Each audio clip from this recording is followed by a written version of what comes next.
甲組籃球銀牌賽，福建大勝恒信，保持全勝。林志峰報導。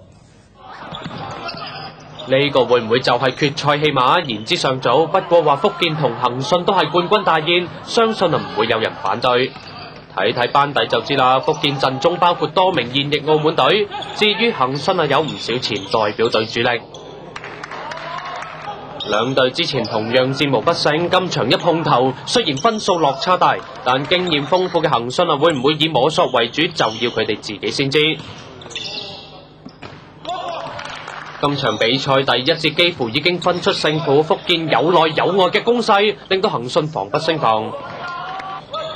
第一節領先超過10分嘅福建，半場47-33有14分在手，而最後佢哋大勝恒信30分，89-59噶。福建喺循環賽保持全勝。澳門電視台記者林子峰報道。